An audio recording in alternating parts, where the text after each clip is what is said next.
Hi, I'm Carlene, and this is SRN1.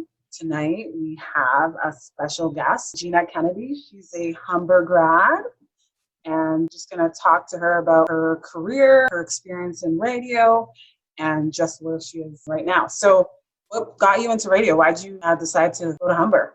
I'm from Nova Scotia originally, so I did a music degree in Nova Scotia, and I was just kind of looking for a way to break into Toronto. And I figured going to school never hurts, and radio is also something that kind of gels with a music degree as well.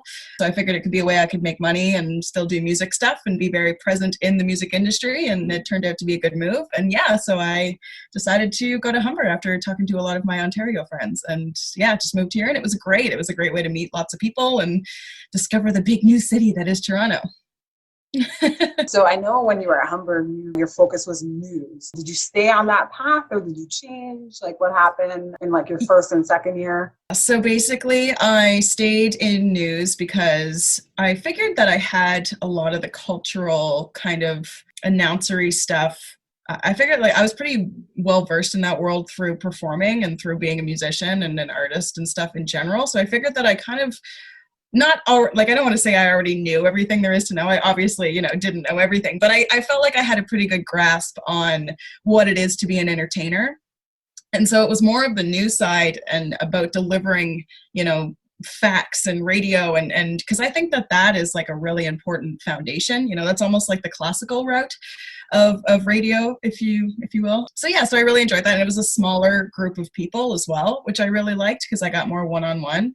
And, with Paul Cross, he was great. So, he actually was so helpful in my radio career in general and continues to be, every now and again, he'll tweet about my music or, and he's an artist himself too, which was really cool. So I thought that was, so I thought that was really awesome. And Paul, nice. Every now and again, like through Twitter or something, but or else. And I will never forget his first lecture, The Power of Radio. Like, I don't know why that still sticks in my mind, but it's just like, he said, radio is not going to die. You know what I mean? And even now, even though there's so many other platforms, there's like podcasts, new application where you can stream like your show or whatever content you want. I think it's called Spoon. And they just talked about how that's going to take people away from radio. But I really don't think so, because some people are just creatures of habit, right? Yeah, absolutely. And I mean, in smaller markets, radio is huge. People rely on that kind of content, local content, that kind of stuff. So radio is one of the only places that, gives you like strictly local, which I think is something that people really hold on to. But I obviously didn't stay with news though. My first radio gig was a news job back in my hometown of Nova Scotia, very small town. So that was really great. I did actually get hired on as the newsroom, but I kind of did both. I did announcer and news, which is like kind of a faux pas, I guess. But in small towns. So because I see before you did Afternoon Drive, 105.1, I guess I know you did that. And I went from Nova Scotia, was my first gig for like 6 months, and then I got hired at Sirius. So I was at Sirius XM for almost 4 years, and I had my own show there, Press Play with Gina K, and then that was like strictly Canadian music, indie rock, that whole world. And then I went to Indie 88. How did that come about? How did you get that position at Sirius? So Sheila, actually, for our internships for radio school, because one of my first projects in Sheila's class, I don't know if you were in that class, but I took my ukulele and I sang instead of presenting, and she loved that. So she realized that I was very musical, and so she said, you should intern at The Verge, which was XM radio at the time. Sirius and XM hadn't merged yet, so it was just XM. So I ended up interning, and it was great. I loved it. So then when I was at a school, I just basically harassed Sirius again. And I was like, hire me. And I did it for 6 months while I had my first job. And eventually they were like, yeah, okay, we've got something, come and work here. So that's when they merged. And so that's when I moved back to Toronto again. And then, so I worked there for about 4 years. And then I also worked at Indie 88 when they opened for about 8 months. And then I moved to Montreal and I worked at Shome 97.7, the Spirit of Rock. I love Shome. So that was really fun. And I did swing and weekends, and that was just strictly announcing and was awesome. They played my band on the radio, and I did some morning show stuff, and just a great group of folks. And then I was kind of freelance. I wasn't ever really hired from Shome. So Rock 1051, which was in Halifax, actually approached me. They found me and they said, you're an East Coaster, you're from this area. We have a new station launching. We want an afternoon drive person. Like, we think you would be perfect for this. Do you want the job? So I said yes. And then I went out there, but unfortunately that radio station folded within 4 months. Oh. Yeah. Wow. So yeah. That yeah. is Which is like, they always say, if you've made it in radio, like, you've made it when they let you go. Yeah, exactly. Yeah, so that's a really short span. Yeah, but I mean, that was over the last 10 years, right? So I mean, I think that it's been really successful, and I'm very happy. And so yeah, so when the radio station folded, my friend, she's Sky Wallace, so she's a great Canadian artist here. She said, "Come be in my band, and we'll tour all over the place." So I decided to do that, and I'm just doing voiceover work now and doing that full time, and then touring with some awesome bands. So yeah, it's 10 years later. Do you feel like so much has happened? I mean, from anyone who's thinking of getting into radio now, like what kind of advice do you have for them? Because the industry has changed a little bit. Yeah, I mean, I think that radio has still, has staying power. It's definitely, I mean, I don't know, because I kind of went my own way in the radio world. I didn't really follow the rules. I started basically my radio career in downtown Toronto, and they say don't do that, right? And so I don't know. I mean, I think that just if you have a knack for, being entertaining and talking about music, and just go for it. That's kind of my thing. Don't be afraid to ask and to bother people. Like, I had to bother Shom for about 3 years before they hired me. Like, I just emailed them all the time because I wanted to work at Shom. How often were you emailing them? Because they say there's another thing too. Like, I work at a talent agency, and I get people that walk into the office all the time. They want to submit their portfolio, and everything's online now. I mean, there's only one person I actually called an agent up, and I told them, like, this person's here from Alberta. Would you mind coming down and seeing them? Because he was like adamant, you know what I mean? But in most cases, when people walk through the door, I'm like, oh, who's coming through the door now? Like, I don't know. Like, So I think that's a fine line, to know when not to be annoying, but also be persistent, right? Like, and I think that you have to dance that line. And, I think that everybody kind of has the idea, like, put yourself in the person's shoes that you're bothering, right? Like, I would bother them, once every 6 months or something, being like, hey, just following up, like, here I am, I'm still ready, I'm still available, like, I try not to, smart. Not every day kind of thing, but also, there's people, like, we're talking about radio, but there's people in the acting world, like, they will every week, they'll email the agency, and the music world's like that too, right? And that sometimes that works, and I don't want to say don't do it all the time, because, like you say, like, Buddy walked in from Alberta and he got a meeting, right? So, that's the thing. Like, there's no formula for anything when it comes to, like, show business but you don't want to antagonize either. Like, there's you don't want to annoy people, because then you'll be blacklisted, and then so it's a fine line.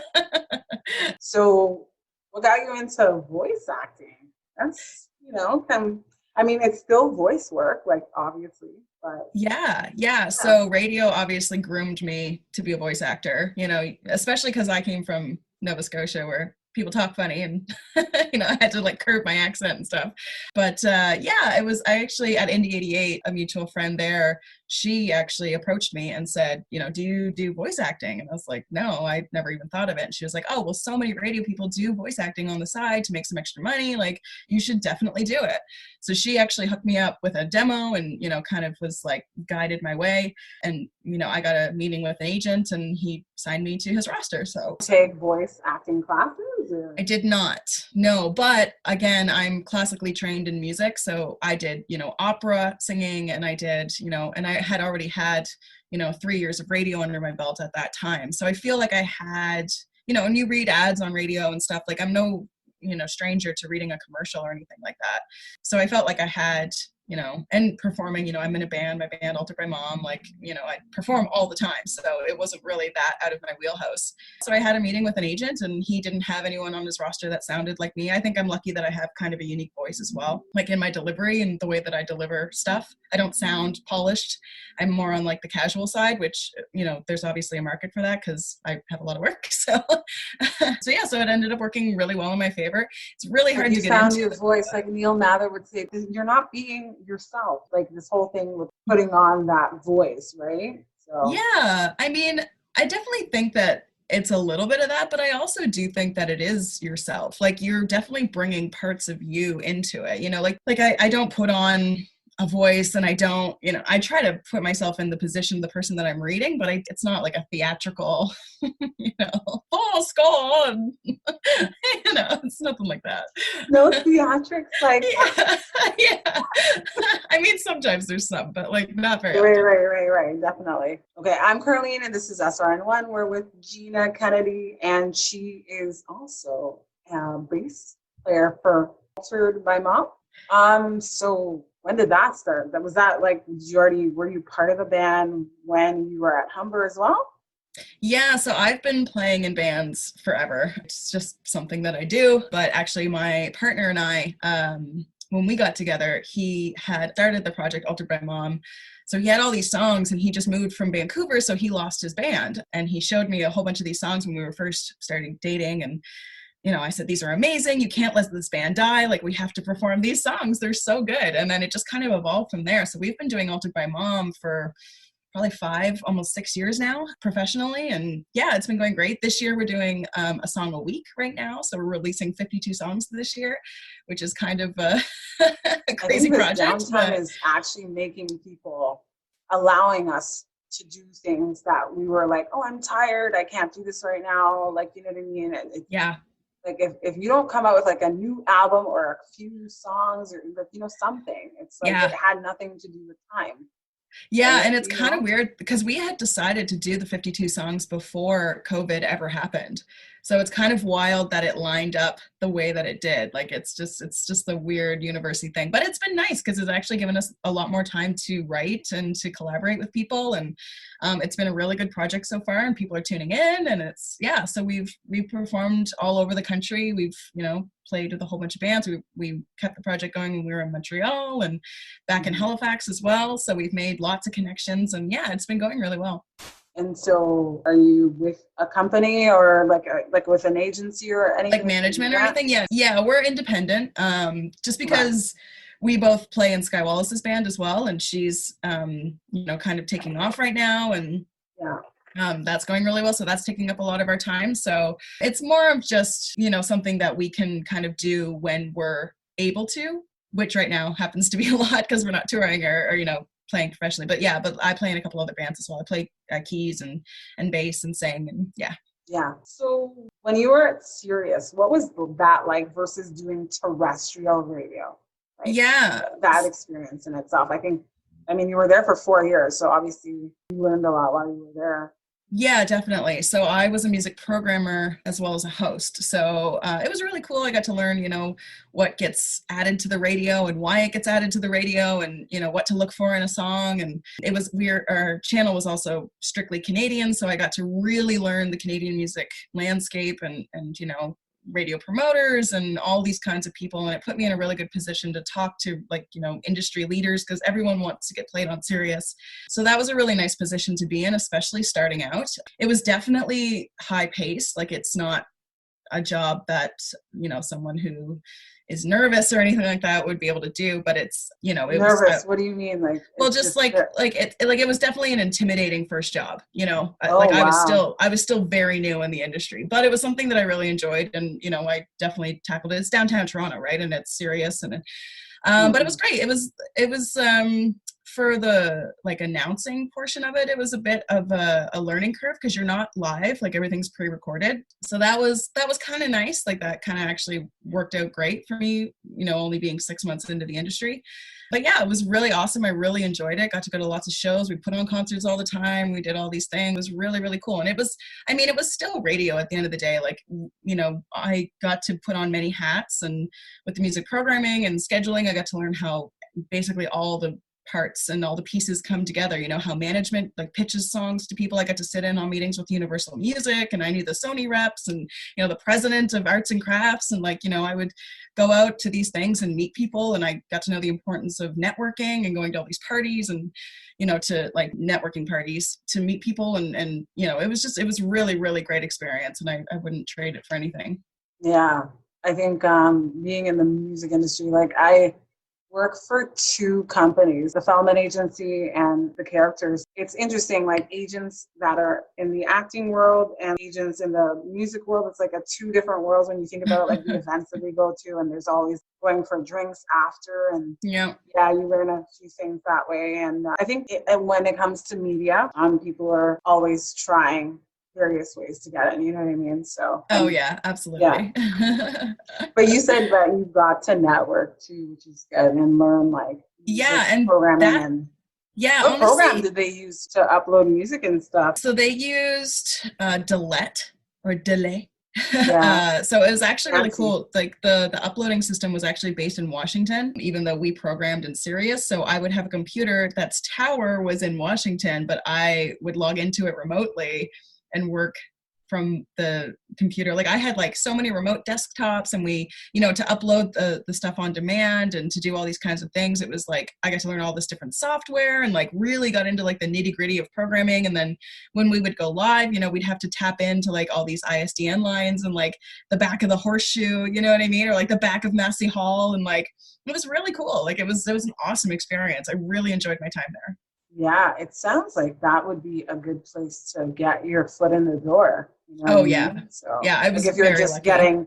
if you're just graduating and like trying to figure out like what's my game plan, because radio is like a very competitive industry. It's hard. They start at a small market and then you can work your way back into the city, but you were able to do it. I mean, it's rare for some people, but you were able to do it, right? So, I mean, any radio job I feel like is rare half the time, just getting in, right? Because people have these gigs and they hold on to them forever, right? Because it's an awesome job to have, right? yeah, for me, my dream was always to work at CHFI, but like you said, Darren Osborne has been there for like 20 years. It's just, Yeah.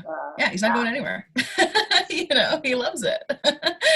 And it's like, it's hard. It's also hard to be the guy after the guy too, right? Like, I mean, look at Chad when he took over Radio Q, like after Gameshi. I mean, Gameshi was a dirtbag, but still, it's like definitely had a hard time, being the guy after the guy, like without, a ton of radio experience. Super intelligent guy, very well spoken. I think he did a great job, but, you can hear him talk about it. And I don't know if it was as great of an experience as he had hoped it would be, but he's also got an awesome record now. So I love Chad. Yes, that's so awesome. Hi, I'm Carlene, and I'm the host of Carlene Tonight and Nutmeg Nation. Coming up next, Nutmeg Nation.